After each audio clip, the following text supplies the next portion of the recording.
Olá, ouvintes! Começando mais um episódio do Tá de Clinicagem, podcast de clínica médica feito para internos, residentes e qualquer pessoa que queira discutir um pouquinho os temas de clínica médica. O meu nome é Pedro Magno. E eu sou o Frederico Amorim. E dessa vez, eu e o Fred voltamos para fazer um episódio um pouquinho diferente, né, Fred? Pedrão, teve um pessoal da Faminas de BH que pediu pra gente discutir um caso clínico com eles, então a gente falou, bora. É da Liga da Infecto, né? Da Liga de Infectologia da Faminas. E eles fizeram esse convite, era uma coisa que a gente já queria já há um tempo já, né? Conversar com o pessoal de liga, discutir um caso com eles. E aí a ideia foi fazer essa discussão de caso e trazer aqui pro episódio, certo? A ideia era pegar um caso pra discutir com eles que era de pneumonia que não melhora. Boa, um tema prático, né? Acontece direto. E aí a gente tentar entender um pouquinho a lógica. É óbvio que a gente começa no quadro de pneumonia, né? Vocês vão ver que a gente começa no quadro de pneumonia, fala um pouquinho da ideia, não perde muito tempo nisso, aí depois começa a falar mesmo de pneumonia que não melhora, como é que funciona o nosso pensamento, o que a gente não pode deixar passar, o que a gente tem que investigar.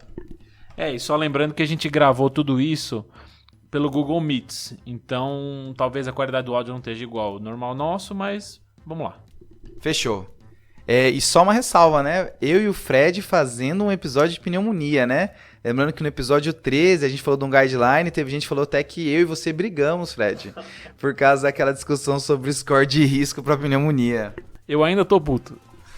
Filha da mãe. Mas aí a gente volta aqui para reconciliar num episódio de pneumonia novamente. Vamos lá? Bora. Então, pessoal, posso falar o caso? Pode. Então, o caso é um paciente de 67 anos, do sexo masculino. Ele é um caseiro de sítio. Ele mora no interior de São Paulo. De antecedentes, ele é ex-tabagista, 34 anos maço. Ele parou há 10 anos. Além disso, ele tem uma hiperplasia prostática benigna e faz uso de finasterida para essa hiperplasia. O quadro dele é um quadro de tosse progressiva há mais ou menos uma semana. Ele fala que essa tosse é pouco secretiva e junto com essa tosse ele teve astenia e dispneia aos grandes para médios esforços.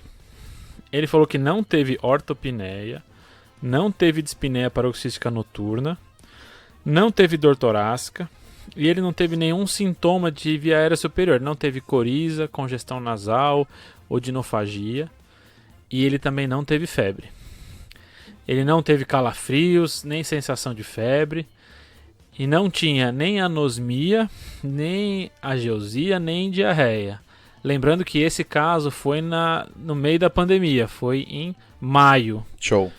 Ao exame, então já pulando para o exame dele, ele tinha um bom estado geral, estava corado, hidratado, cianótico, anictérico, afebril, tinha uma temperatura de 37 e uma frequência cardíaca de 94, saturando 94%. Frequência respiratória dele de 20 e uma pressão de 140 por 90. A ausculta dele tinha uma alteração, ele tinha um murmúrio vesicular que era diminuído em ápice à direita e tinha estertor nessa região, o restante da ausculta era normal. A ausculta cardíaca dele também era normal, assim como o exame do abdômen e do restante. Não tinha nenhuma alteração de pele, não tinha edema de membro inferior, não tinha mais nada. E aí, pessoal, o que vocês acham? A gente está aqui representado pela Stephanie, pela Amanda e pelo Matheus aí, vão nos ajudar com o caso, né? Uhum. E Stephanie, assim, se você pudesse representar o problema, né? Falar de uma maneira bem sintetizada as informações mais importantes, o que você colocaria, assim, para você ir atrás e talvez até jogar no Google para saber o que você vai fazer com esse paciente?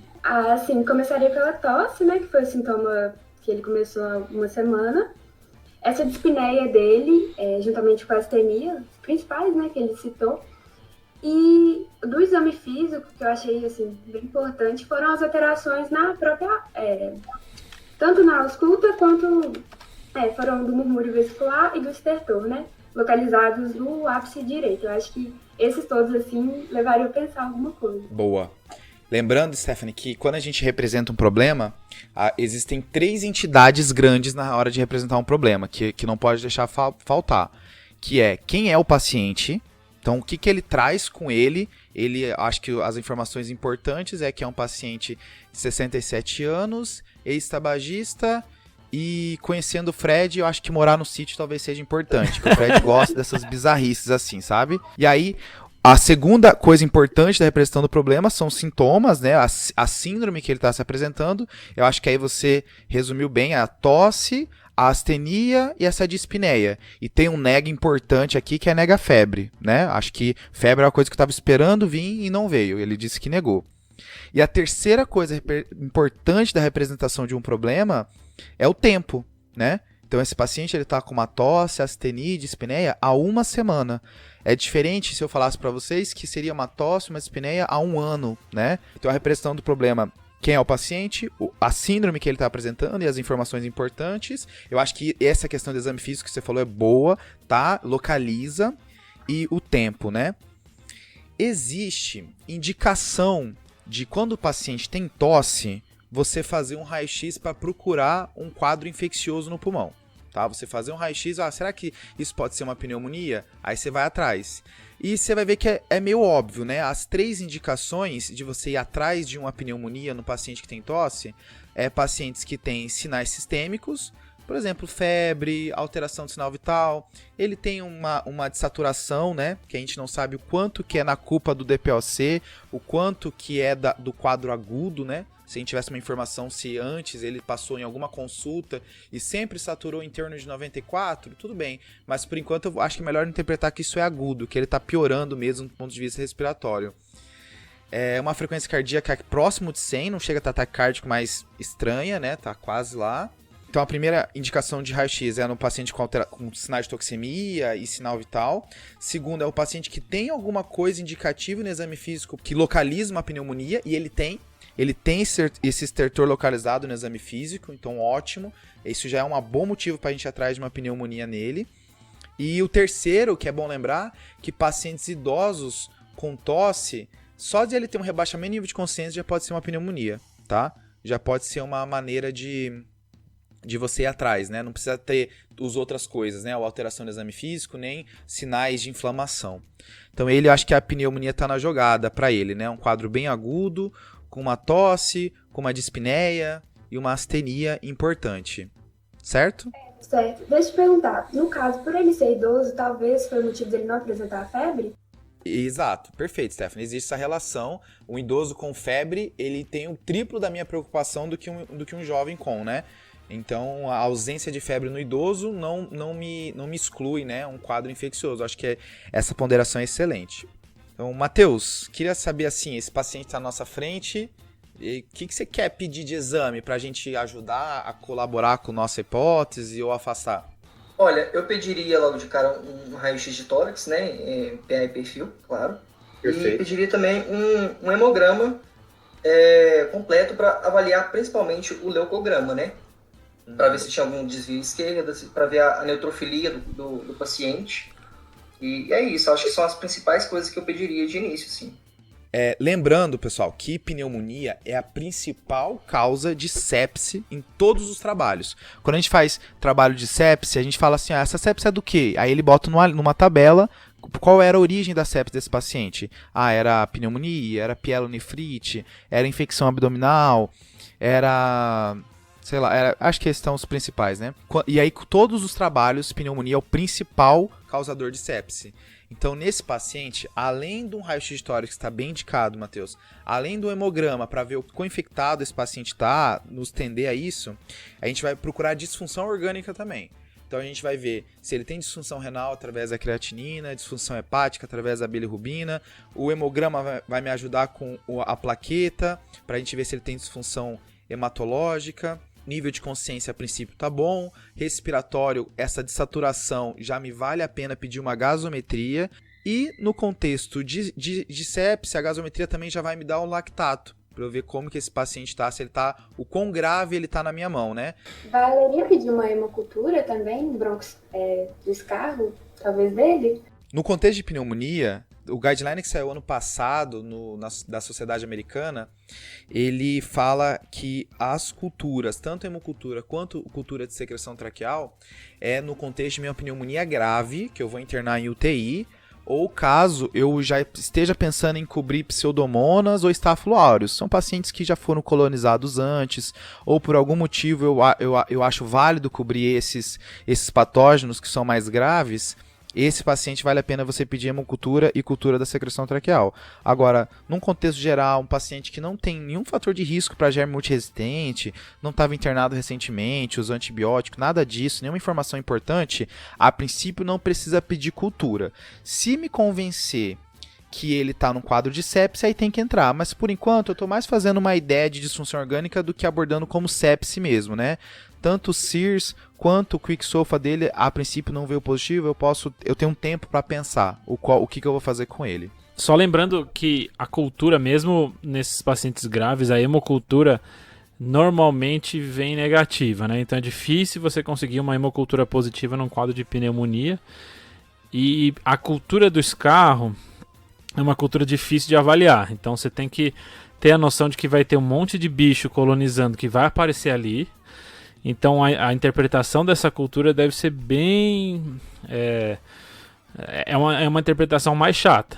Então você vai ver que Cândida cresce lá, vários estáfilos crescem lá, pessoas podem estar colonizadas por pneumococo, então é difícil avaliar essa cultura. Então tem que ser um lugar que tem um bom esquema de fazer essa cultura, mas realmente pode pedir, até tem vários locais que recomendam pedir. E a hemocultura na pneumonia, normalmente ela não vem positiva, mas quando vem positiva, aí a gente pensa num quadro bem mais grave, em que esse cara chegou a fazer uma bacteremia por esse bicho que chegou no pulmão. Não é comum fazer. E aí nesse cara que fez, aí é o famoso deu ruim. Entendi. Dá os exames aí, Fred. Então, o que o pessoal pediu na ocasião que foi parecido ou não com vocês? Então eles pediram hemograma, que nem o Matheus falou, veio uma hemoglobina de 15, um leuco de 12.000 sem desvios e uma plaqueta de 215.000. Foi pedido a parte renal também, ele tinha uma creatinina de 1.02, que é parecida com a creatinina dele prévia, uma ureia de 36, parte hepática totalmente normal e um PCR de 50. Nessa mesma ocasião foi feito um raio-x e eu tenho a imagem aqui. Será que eu consigo mandar para vocês no grupo? Alguém quer falar o que está vendo de alteração? Uma consolidação em ápice direito. Isso. Perfeito, né? Então é um raio-x que tem uma consolidação no ápice direito e aí a gente consegue ver que existem mais duas coisas acontecendo nesse raio-x, né? A área cardíaca tá toda torta, né? Você vê que a área do coração era para estar indo para a esquerda e é toda puxada e junto com a área do coração tem toda a traqueia sendo puxada. O que tá naquela consolidação parece estar fazendo também um componente, talvez de atelectasia, de repuxar tudo aquilo que está acontecendo no pulmão, sabe? Não é uma massa que está empurrando, né? É uma coisa que está tracionando. Isso chama bastante atenção. Bonita essa imagem, hein, Fred? É, né? Gostei também. E uma dúvida, assim, acho que a grande pergunta no pronto-socorro diante de um paciente com pneumonia, a pergunta mais importante que você vai ter que fazer é aonde eu vou tratar esse paciente? Como tratar? Qual antibiótico dar? Isso aí você dá um Google, você acha. A dúvida é, você vai internar esse paciente do caso do Fred ou não? E aí, o que vocês acham? O que vocês votam? Interno ou não interno? Então, eu já optaria por internar por causa da saturação, 94%. A questão também da consolidação é uma coisa que me preocupa e a idade do paciente. Então, mesmo que ele não tenha febre, eu acho que poderia ser uma opção. Só, ainda bem que você falou da saturação, o pessoal não coletou gaso naquela ocasião, então a gente não tem essa informação dele. Se essa saturação era real ou não, como é que estava o lactato, nada disso a gente tem dele. Muito bom comentário da Amanda, porque antes da gente fazer qualquer score, assim, né, CURB 65, PORT, antes de fazer qualquer score, existem pelo menos 3 perguntas que você tem que fazer para decidir se você vai internar ou não. A primeira é se o paciente precisa de oxigênio. Se ele começar a desaturar, talvez seja o motivo dele precisar de oxigênio. Então, mas Pedro, os scores estão bons, mas ele está precisando de oxigênio, ele não vai conseguir ir para casa com isso, né? Então ele vai ter que ficar. O segundo é se o paciente tem condições de tomar o remédio em casa, né? Lembrar que a gente às vezes atende pacientes em situação de social muito complicada, então o paciente não tem condições de tomar em casa, mas vai para casa mesmo assim. Não tem como. E a terceira é uma pergunta que é mais difícil da gente usar na prática, mas é quando você acredita que é uma pneumonia de evolução rápida. Principalmente no contexto de uma pneumonia associada à varicela, algo nesse sentido, talvez ele vai piorar muito rápido, talvez seja melhor internar. Mas a pergunta do oxigênio, a pergunta se ele tem condições, se ele vai tomar esse remédio em casa, ela vem antes de qualquer score. E aí, Fred, o que fizeram com ele? Cara, então assim, na ocasião, o que eles pensaram, né? Eles pensaram então que era um quadro de uma pneumonia bacteriana. E essa dispneia dele, eles pensaram o seguinte: ou é uma pneumonia bacteriana que está causando essa dispneia, ou ele já tem um DPOC, e aí essa pneumonia está descompensando o DPOC. Foram as duas principais hipóteses que eles fizeram na ocasião. Eles acharam que, apesar da saturação estar de 94%, talvez ele já tivesse uma saturação mais baixa. E como ele não estava em desconforto respiratório, eles optaram por iniciar um antibiótico ambulatorialmente e ele retornar rápido. Então ele retornou em 2 dias para reavaliação. É aquela ideia de talvez esse paciente não esteja grave o suficiente para eu internar, mas ele está de um jeito que eu não quero que ele se perca na vida. Eu quero rever ele em 1 ou 2 dias para ver se ele piorou, e se ele piorar, aí eu considero internar ou não. E aí foi dado amoxicilina e clavulanato e tratamento ambulatorial. Fechou. Tá, aí vamos ao que aconteceu com esse paciente depois.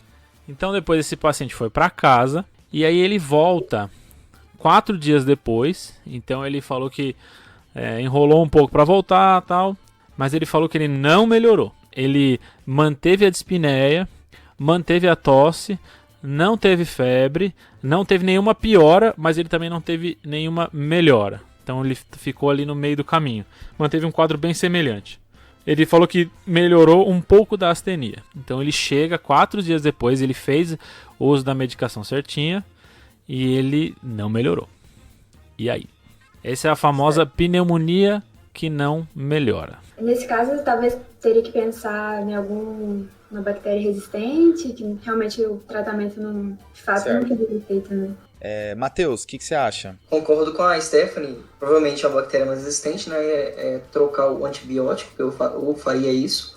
Ou, dependendo do que ele estava utilizando, já colocava outro, né, para aumentar o espectro dele.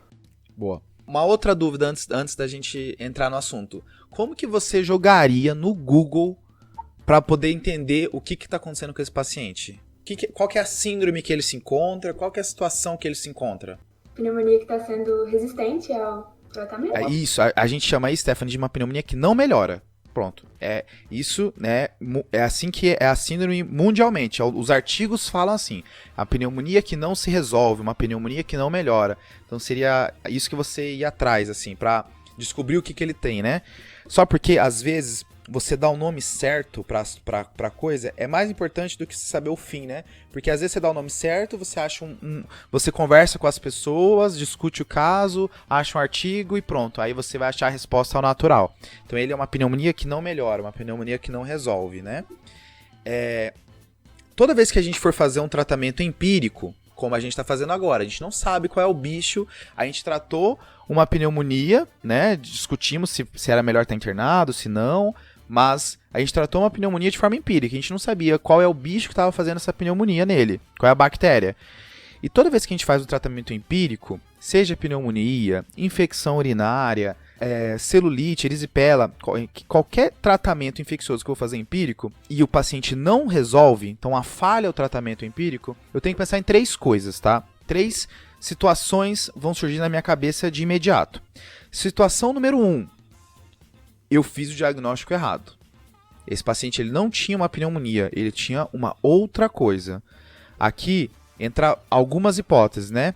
Por exemplo, o paciente ele pode ter tido um TEP, isso é tudo um TEP. O paciente, na real, não era uma pneumonia, é um câncer, tá? O paciente não é uma pneumonia, ele tem uma vasculite, ele tem alguma coisa inflamatória no pulmão, tá? A gente já volta para esse assunto. A segunda situação é assim: não, Pedro, eu fiz o diagnóstico certo, era uma pneumonia. Então a segunda situação essa pneumonia, ela complicou. Eu até estava sabendo que era uma pneumonia, até acertei no antibiótico, mas ela tem alguma coisa que está dificultando o meu antibiótico de chegar lá. E aí as duas coisas que justificam principalmente uma complicação um empiema e abscesso pulmonar. Mesmo que eu estiver acertando o bicho, ou se eu não drenar esse derrame pleural infectado, não vai melhorar.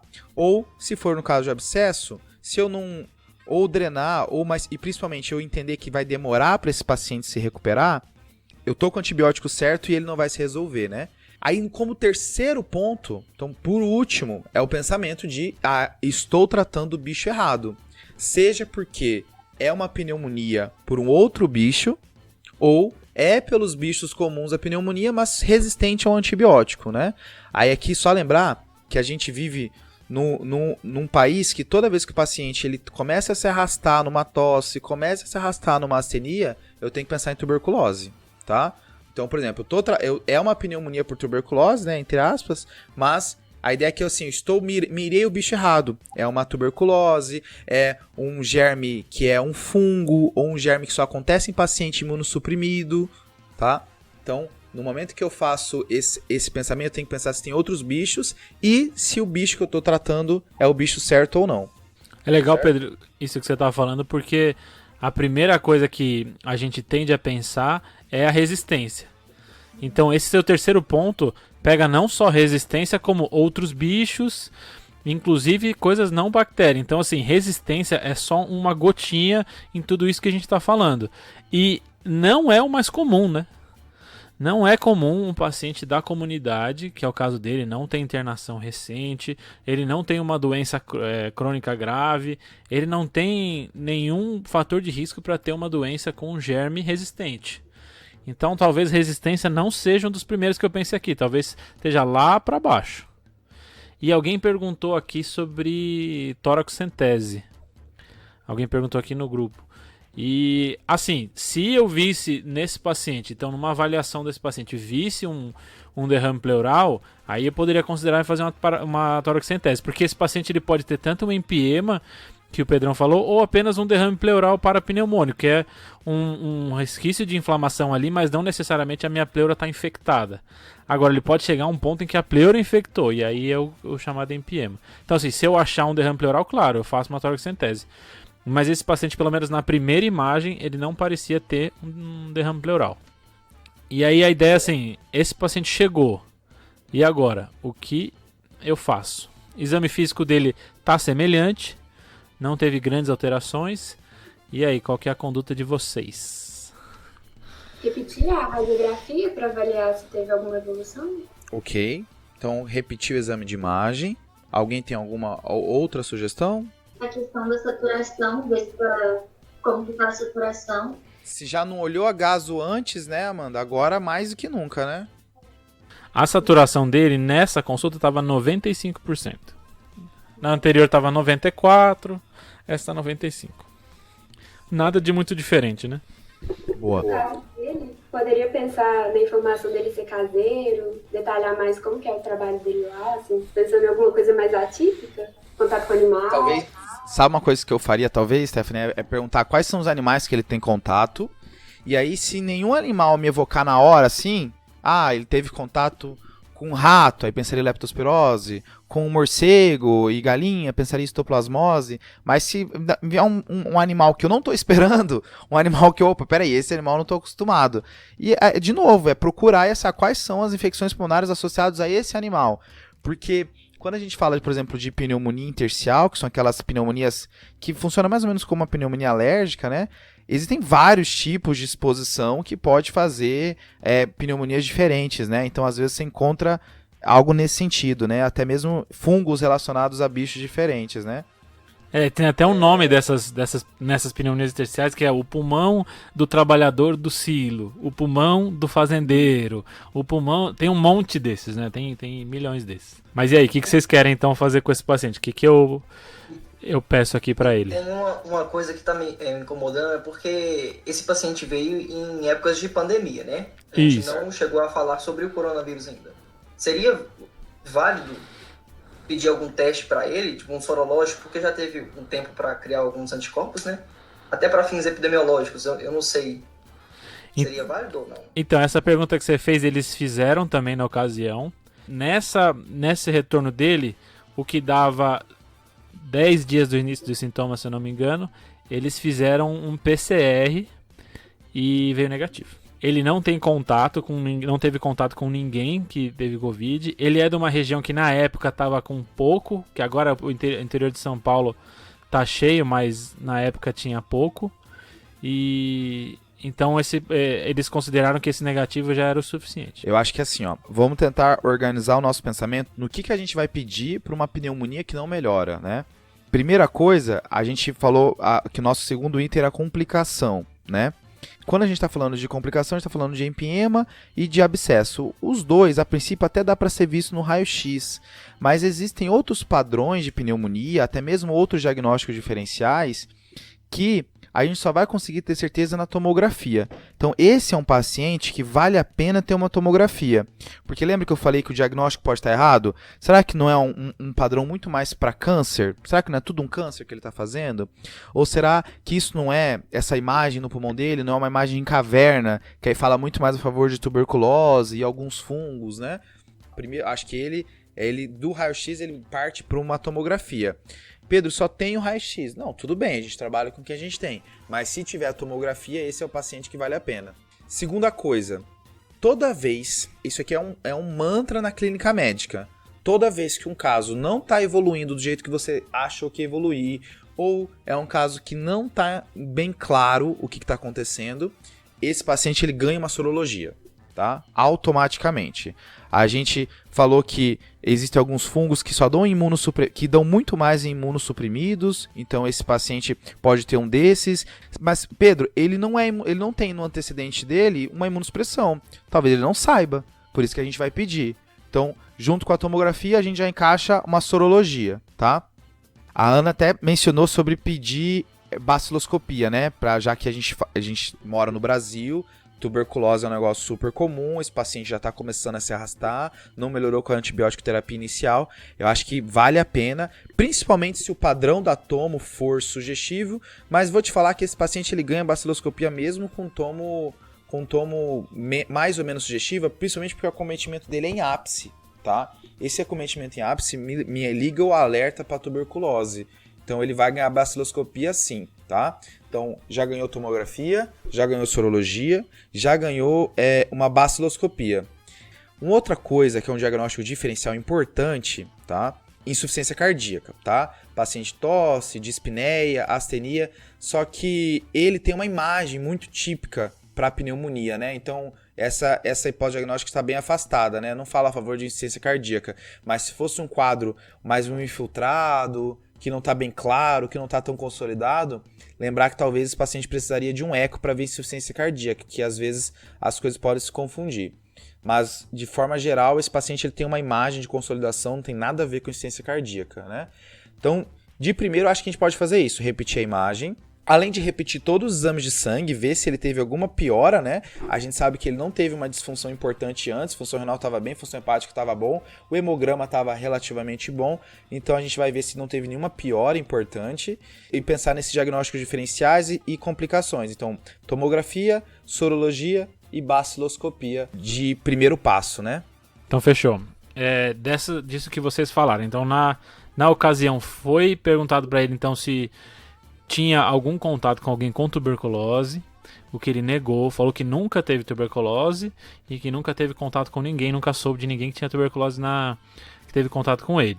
Sobre sorologia, ele também negou histórico de transfusão, promiscuidade sexual, sexo sem preservativo, falou que tem uma parceira única há mais de 40 anos, que a princípio também não tem HIV. Então, o que foi feito na ocasião, né? Na ocasião, eles optaram por fazer um raio-x de novo. E aí, aquela ideia que o Pedrão tinha falado das complicações, acho que as duas principais que eu vou procurar no raio-x ou na tomografia é o derrame pleural, que ele não tinha. Eu não tenho essa segunda imagem para mostrar para vocês, mas ele não tinha o derrame pleural e ele não tinha uma cavitação óbvia ou uma imagem sugestiva de abscesso nessa nova raio-x. Era bem semelhante ao anterior. De novo, não fizeram a gasometria. E resolveram internar o paciente e iniciar ceftriaxone e azitromicina. Esse paciente ficou internado com essas duas drogas, não fez baciloscopia. Ele começou isso no dia 22/5. E aí depois ele não melhorou com esse tratamento, e aí eles fizeram uso de levofloxacino com claritromicina. A cara do Pedrão. O problema da levo, né, que ele tava indo ok com o esquema antibiótico, né? Primeiro tinha feito uma amoxicilina clavulanato lá atrás, tá indicado, né? O último guideline da Sociedade Americana fala para você fazer amoxa junto com clavulanato no paciente que tem pneumonia, vai para casa e tem algum fator de risco. Ele tem o DPOC, né? Então entra legal o clavulin. Se fosse um paciente rígido, jovem, talvez pudesse fazer só amoxicilina, né? Mas aí internou, fez o ceftriaxona, né? Ceftriaxona é a rainha, né? Linda demais, porque cobre tudo, pega pulmão, pega rim, pega pele, pega meninge, até barriga ela pega, é espetacular. Só pega mau osso, né, Fred? Ceftriaxona, né? Não é muito usada para osso não, normalmente. Mas também não vou fazer empírico para osso nunca, então, Brasil. Pronto, ótimo. Então, assim, ceftriaxona é maravilhosa. Mas, aí quando entra a levo, temos um problema. Por quê? Porque o levofloxacino, por mais que está indicado no guideline tanto brasileiro, americano, de pneumonia, de você fazer levo, você pode fazer essas quinolonas respiratórias, o problema disso é que levo também é um antibiótico que tem ação contra a tuberculose, tá?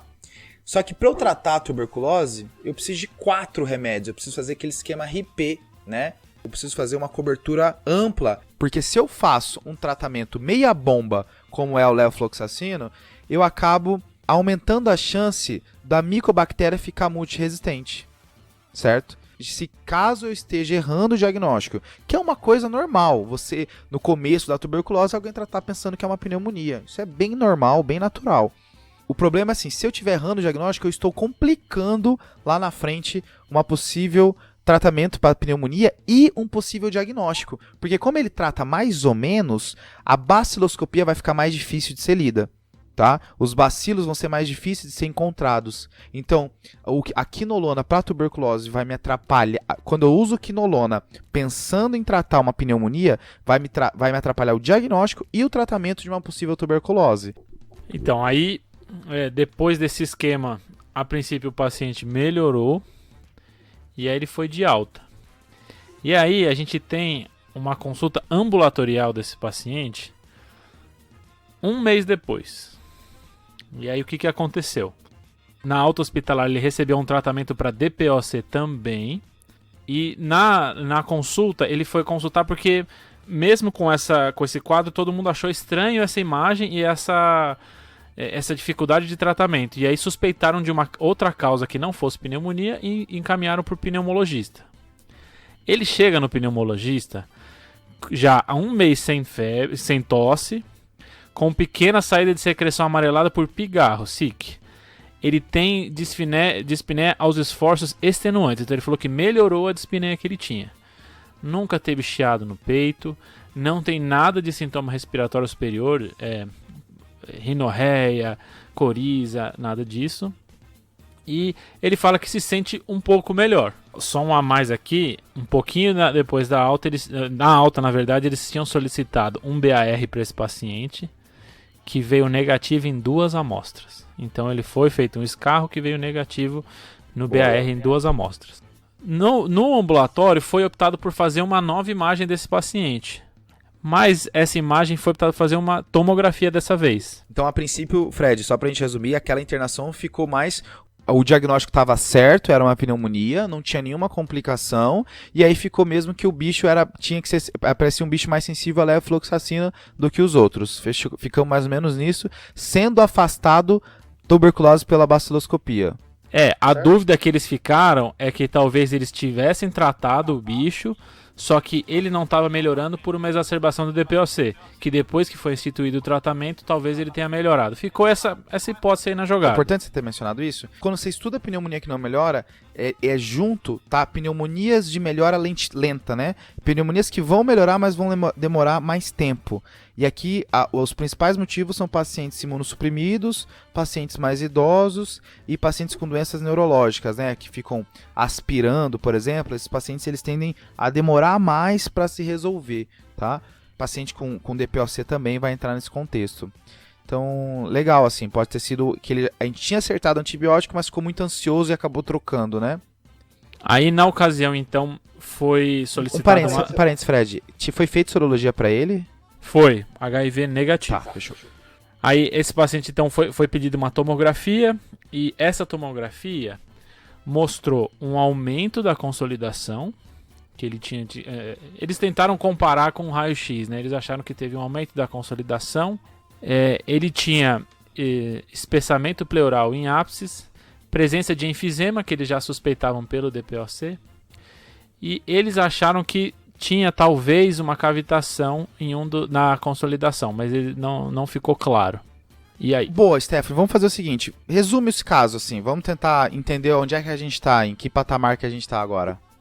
Bom, a princípio, então, ele chegou com essa região de consolidação que a gente conseguiu ver pelo raio-x, entrou com tratamento, pensamos naquelas 3 possibilidades, na verdade ele não melhorou, aí pensamos naquelas 3 possibilidades, né, da questão do tratamento, fez outro raio-x, descobriu que não tinha tido piora do quadro, estava um padrão bem parecido, então afastou tanto a questão de ser uma complicação da pneumonia, foi mudando os medicamentos, né, até chegar na melhora da sintomatologia dele. Ele falou que tinha melhorado bastante a questão da tosse, descartou também tuberculose, né, pela baciloscopia.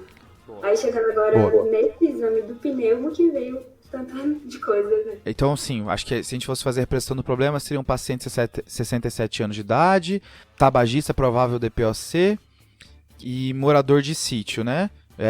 Morador, né? Trabalha num sítio, né?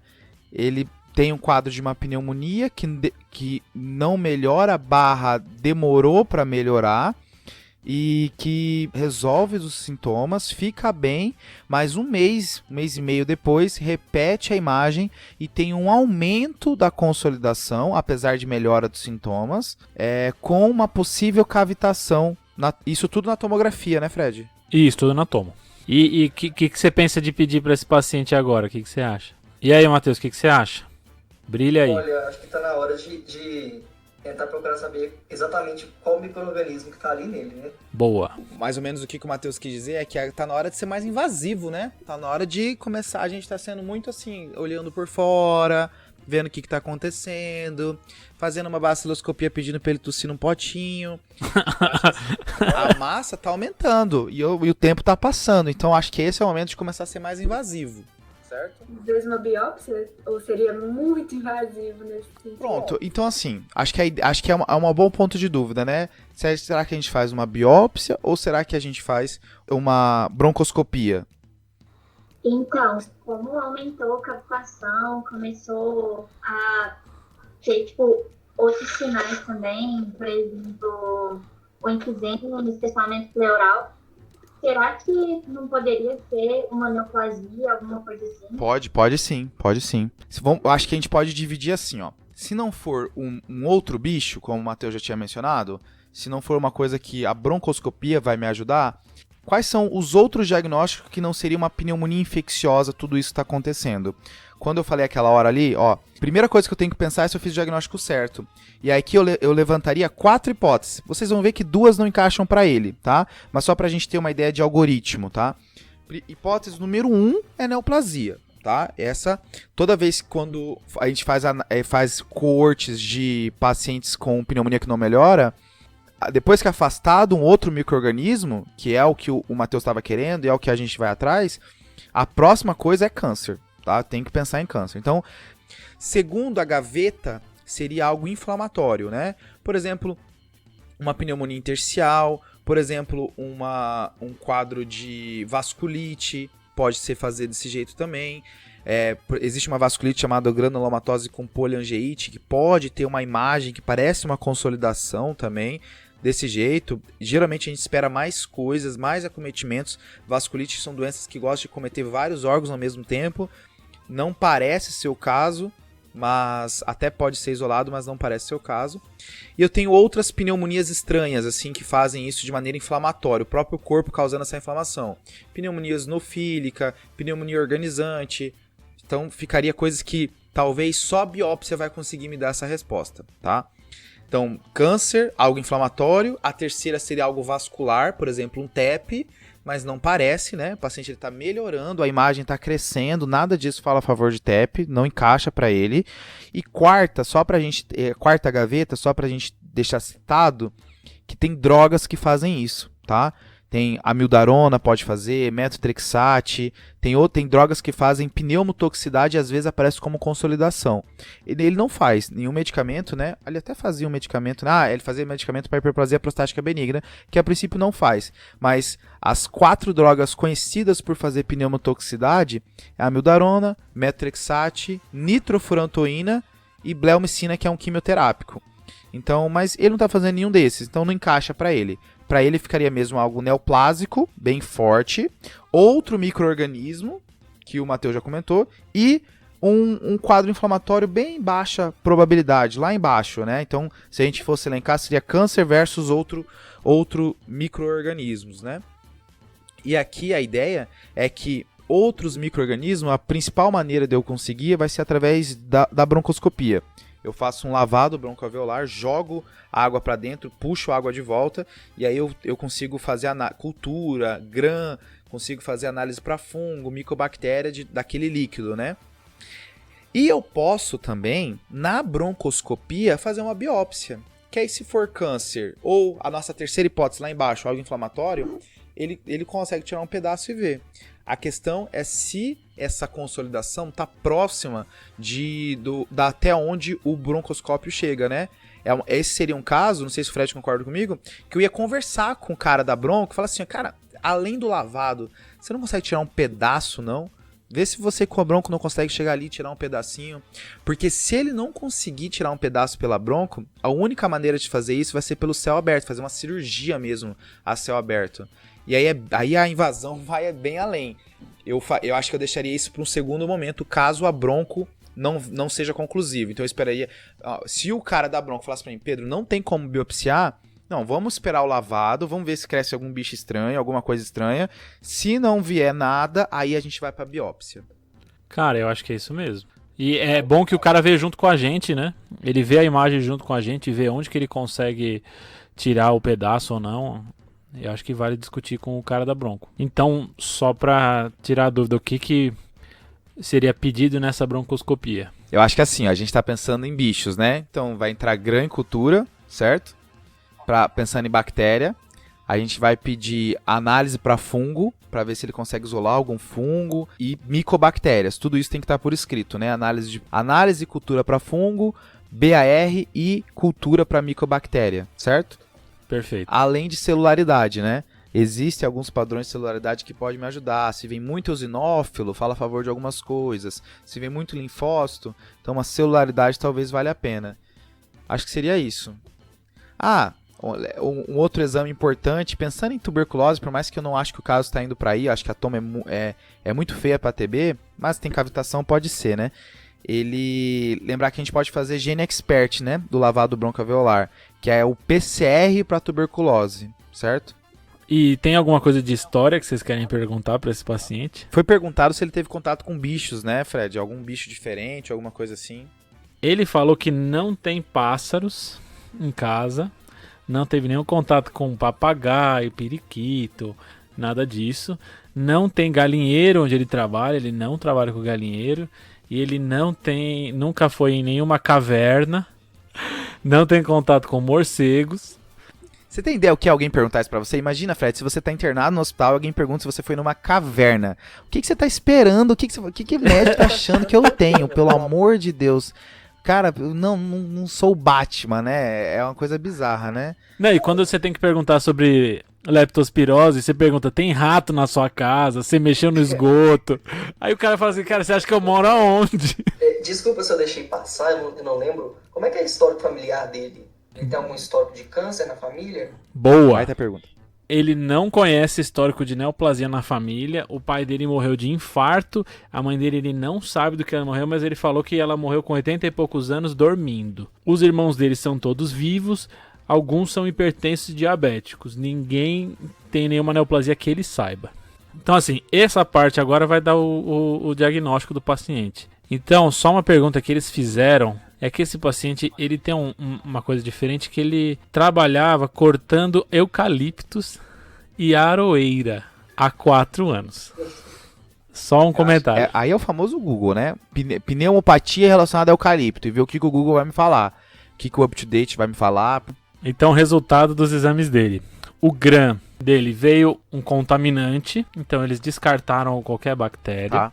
O exame para tuberculose, tanto o exame molecular quanto o visual, veio negativo. A celularidade, ele não veio nada de alterado, nada digno de nota. A cultura para micobactéria também veio negativa. E o fungão? E a pesquisa para fungo veio com leveduras sugestivas de Cryptococcus. E teve gente que... A Ana Colares brilhou há meia hora atrás. Exato, quando eu vi eu falei, meu Deus. Olha só. E eu nem tinha falado da aroeira. Mas eu não sabia dessa relação, Fred, de criptococo com aroeira. Então a hipótese dele ficou uma infecção pulmonar por Cryptococcus. Lembrando que a chegada do Cryptococcus no paciente é pelo pulmão, né? E o Cryptococcus pode dar uma infecção aguda em pacientes que têm muita exposição. E aí a gente pensa muita exposição ou aquelas famosas de fezes de pássaros, pombos, etc. Mas eles ficam no meio dessas árvores, tipo eucalipto, aroeira, etc. E aí a suspeita foi essa, que a exposição dele foi essa. Ele iniciou o tratamento com itraconazol. E ele deve ter um retorno no ambulatório dos fungos amanhã. Então, amanhã? Massa. Amanhã. Então descobrirei o que aconteceu com ele depois desse tratamento. É um diagnóstico difícil, ninguém ia pensar isso de primeira, tirando a Ana. Não, mas mandou bem. Só que a ideia era trazer esse caso para discutir a pneumonia que não melhora, né? Independente do resultado que fosse, a ideia era falar dos passos que a gente tem que tomar. E esse paciente teve algumas titubeadas no meio do caminho, mas no final chegou nesse passo e com os passos que foram comentados chegou no diagnóstico, né? Acho que dá para ilustrar bem esse quadro. O que você achou, Pedrão? Acho caso massa, caso legal, assim, caso que o caminho, acho que é isso que você falou, né? O caminho vai te levar na resposta, mesmo sem você conseguir, na primeira pergunta da anamnese, já definir isso, né? A primeira, esse paciente tem um cheiro de que tem alguma coisa a ver com eucalipto, vou fazer essa pergunta de cara, né? Não é assim. Mas a maioria das coisas, se você vai no caminho certo, você vai conseguir chegar na resposta, né? E esse é um. Você vai fazendo o caminho, lembrando que esse paciente, talvez, o lavado não viesse conclusivo, teria que fazer uma biópsia, e na biópsia vir, tá? É uma coisa que seria possível para ele. A Ana perguntou aqui, Fred, por que ele teve uma melhora quando trocou de antibiótico, né? Aí, assim, não deve ser porque tratou mais ou menos o cripto, né? Deve ser ou porque ele tinha uma pneumonia associada ao cripto, ou esse paciente ele tinha só os sintomas dele eram de DPOC e o DPOC melhorou. E a cripto ficou crescendo lá, tá? Às vezes as coisas se confundem, né? Não sei qual que é a opinião do Fred. Acho que poderia ser esse caso que ele já tinha cripto antes, fez uma descompensação do DPOC e viu essa cripto, mas ela não tinha nada a ver com esse quadro agudo e depois ele melhorou o DPOC. Mas uma outra hipótese é que ele fez uma pneumonia aguda por cripto, melhorou dessa fase aguda da cripto e manteve uma infecção crônica. Então ele passou na nossa frente pelo quadro de agudo sem a gente ter tratado. A gente só viu ele melhorar sozinho, entendeu? O que vai acontecer com a maioria dos pacientes. Eles vão melhorar sozinho e aí talvez eles fiquem com uma infecção crônica. Massa. Lembrando que cripto normalmente é um bicho para imunodeficientes, né? Dificilmente imunocompetente tem infecção por cripto, mas pode acontecer. E talvez seja o caso desse paciente. Foi pesquisado o HIV que veio negativo, mas só isso que a gente tem de imunidade dele. E se o inóculo for muito grande, né? Se ele tem muito contato, o risco começa a aumentar, né? Então, como ele ficava trabalhando com eucalipto sempre, talvez tenha sido isso o problema. Não, eu nunca mais vou ver um eucalipto da mesma forma. Eu nunca mais. Eu achava tão bonito. Não, fugi agora. E aí, pessoal, fechou então? Fechou, né? E aí, Stephanie, alguma coisa a mais? Eu, particularmente, fiquei, assim, muito contente. Acho que foi excelente, de verdade mesmo. Sempre escutava os podcasts, os episódios, mas hoje foi bacana poder participar, né?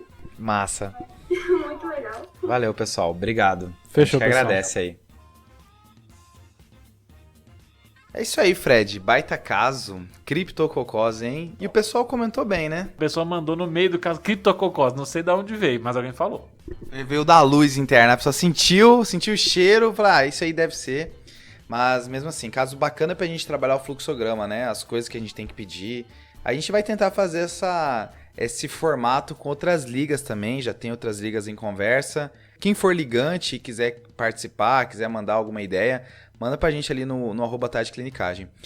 Ainda no episódio, Fred, teve só um diagnóstico diferencial que ficou faltando falar, que eu senti falta depois. Quando a gente fala de câncer de pulmão podendo ser um caso de uma pneumonia que não melhora, além dos cânceres relacionados ao tabagismo, é importante lembrar que linfoma pode se apresentar desse jeito também, tá? Tem alguns casos na literatura de linfoma, onde o paciente demora para fazer o diagnóstico, às vezes foi feito na segunda, terceira biópsia, e linfoma pode ser tanto como uma manifestação primária ou já como um acometimento extranodal. Então, é importante botar isso também como uma estrelinha aí, quando a gente falar de câncer como uma possível causa de pneumonia que não melhora. Boa! E os salves, Fred? Tem algum salve para dar? Cara, eu tenho um salve pra Vanessa Simeone. Opa! Ela é R2 de Clínica Médica aqui da Unifesp. Entrei naquela mesma que vocês comentaram que eu sempre dou salve pra pessoas conhecidas. Mais um dia, né? Mais um dia. Um dia mais, um dia menos, né? Eu tô dando esse salve porque você fez um post na semana passada sobre... Não sei, semana passada, retrasada, sobre cetoacidose diabética e sobre as fitinhas de cetonemia, né? Uhum. E aí ela me mandou uma mensagem que ela precisava para um diagnóstico de um paciente na UTI. E aí eu falei para ela assim, se der positivo aí, me manda uma foto. Ela falou assim, só se você me der um salve. Então esse é um salve para ela agora. Top, esse post foi massa porque o Fred andava com as fitinhas no pronto-socorro, né? E aí volta e meia tinha um paciente anúrico ou uma urina 1 que tava demorando pra sair e o Fred vinha ao resgate, né? Nossa, isso é ridículo. O meu salve vai ser pra Gabriela Cisneros. Ela é uma residente de psiquiatria da Unesp e eu precisava dar esse salve pra ela porque ela acertou um desafio de 2 semanas atrás, que é o desafio do episódio de depressão. E ela mandou no Instagram, mandou no e-mail. Tipo assim, a gente gravou na quinta o próximo episódio, ela na sexta mandou e eu fiquei sentindo que eu devia esse salve a ela. Um salve, Gabriela, de todo o TDC aí, obrigado pela espera. Boa, Gabriela, boa. E é isso aí, pessoal. Lembrar de seguir a gente no @tadeclinicagem, de assinar o nosso podcast no seu agregador que você ouve, Spotify, Google, Apple, que aí toda vez que chegar um episódio novo, antes de sair um post no Instagram dizendo que já tem episódio novo, você já recebe o aviso já e ouve antes de todo mundo. Fechou? Fechou, Pedrão. Valeu, falou. Esse podcast tem como objetivo educação médica. Não utilize como recomendação. Para isso, procure o seu médico.